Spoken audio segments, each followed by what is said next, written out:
One of my favorite countries in the world. The people there are so nice. It's beautiful. The islands are just like, oh man, like the island life, I'm telling you, it is the best life.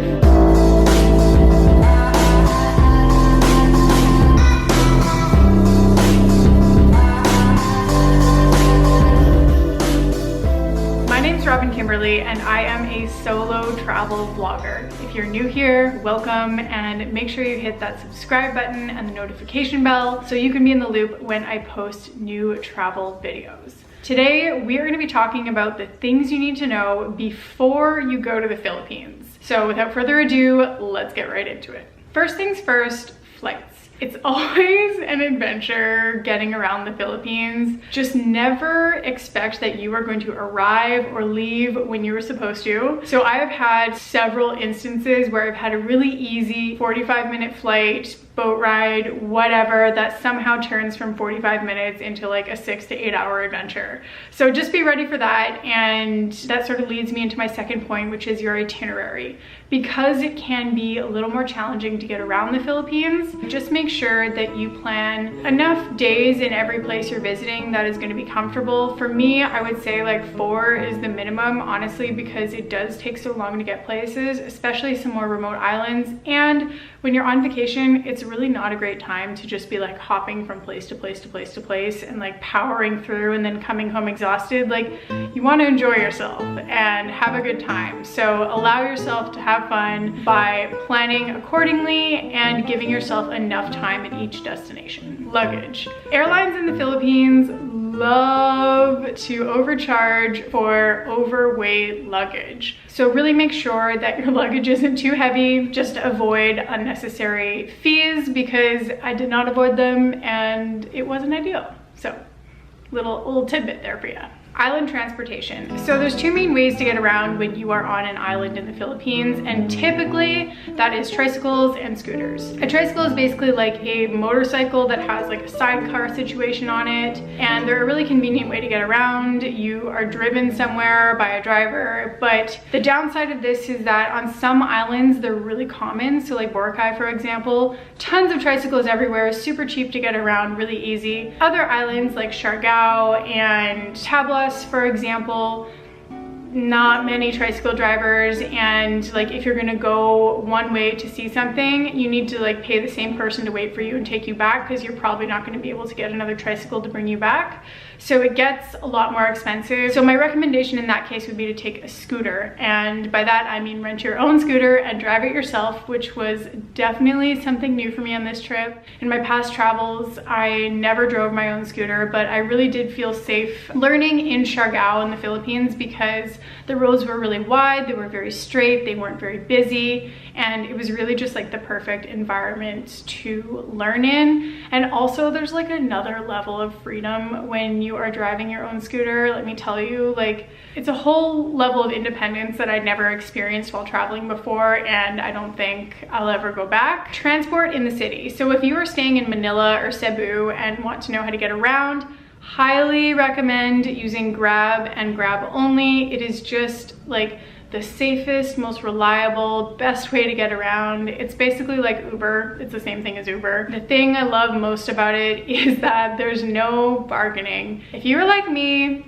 and you suck at bargaining, like I am just like terrible at bargaining, even like salary negotiations when I was a marketing director, so bad, so bad. So any situation where I don't have to bargain and just like the price is the price, that's a real positive for me. Next up, SIM cards. SIM cards are just a great thing to have no matter where you're traveling. And as a solo female traveler, I always make sure I pick mine up right in the airport so I'm connected right away. It's just better for safety reasons, I think, to have a local SIM card in your phone. So if God forbid there's some sort of emergency or situation, you are connected and can reach help. In the Philippines, there are 2 main companies. The first one is Globe, the second one is Smart. I ended up going with Globe because I heard that they had like better overall service throughout the Philippines. Smart is a lot better on certain islands, so a lot of people will actually travel with 2 SIM cards and swap them out depending on where they're going. Honestly, did not find that to be necessary. I was fine with just 1 SIM card, but to each their own, so that is an option if that's your jam. Okay, next up, toilet paper. So bet you didn't think we were talking about this. Oh, this is really nice. Gosher Gao. I have seen so many more traumatizing bathrooms than this. This one's like very clean, very nice, but I have to say, when you're traveling, bring your own toilet paper and hand sanitizer because there ain't any here. And to build off of that, tampons. So I'm very particular about what I put in my lady business every month. I like to pack my own tampons because when you're traveling throughout really remote islands in the Philippines, I didn't see any tampons for sale. In Manila and like Cebu, I believe that you can buy them, but when you're island hopping off in a more remote area, there's not really tampons available. And as a woman, let me tell you, just pack your own. You'll be glad you did. Travel vaccinations. So before you travel anywhere, really this should be like top of your list, is a few weeks before at least, go to your local travel clinic and get their recommendation on what vaccinations you need updated or boosted for your travels. In the Philippines, there are regions where, for example, you need malaria pills. So definitely bring your itinerary with you when you're going to the travel clinic with like specific islands you'll be visiting, because then they can give you the best recommendation to keep you safe.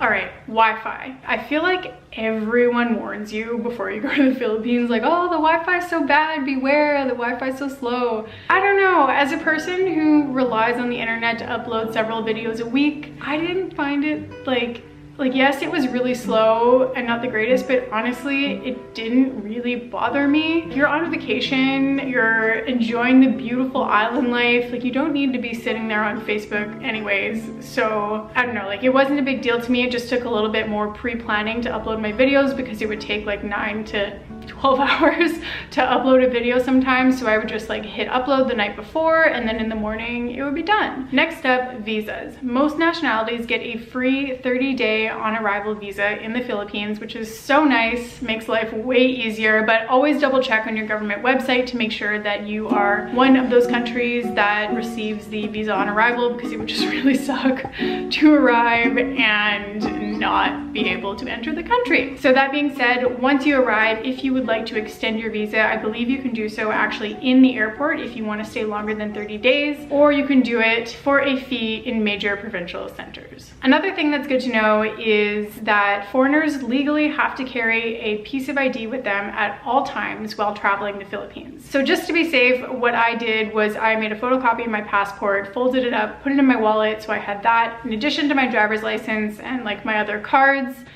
It never came up and it probably isn't going to for you, but it's better to be safe than sorry and follow the rules and just keep your ID with you. It's not that big of a deal. So, cash. Cash is king, and I mean like king in the Philippines. I thought it was supposed to be the crown, you know. Anyways, do not plan on getting around by paying visa for your whole vacation, because you are just not going to get around. I'm telling you that right now. Another thing is bring cash with you before you arrive, because ATMs are few and far between and they do not always work. So you could travel an hour to find an ATM and then it has no cash in it or just doesn't work. So make sure you arrive with enough cash for your entire trip. Water. So I really loved this and respected this about the Philippines, is they were so amazing at having filtered water in like huge reusable bottles everywhere you went.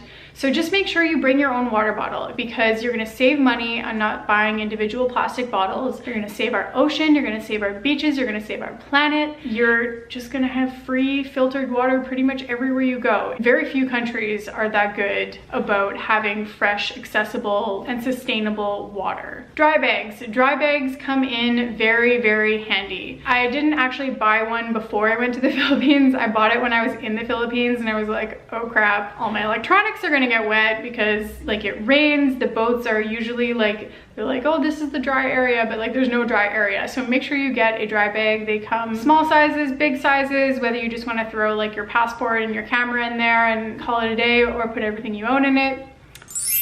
The choice is yours, but yes, highly recommend having a dry bag. And finally, have fun. The Philippines is one of my favorite countries in the world. The people there are so nice, so welcoming. I made so many local friends. It was amazing. It's beautiful. The islands are just like, oh man, like the island life, I'm telling you, it is the best life.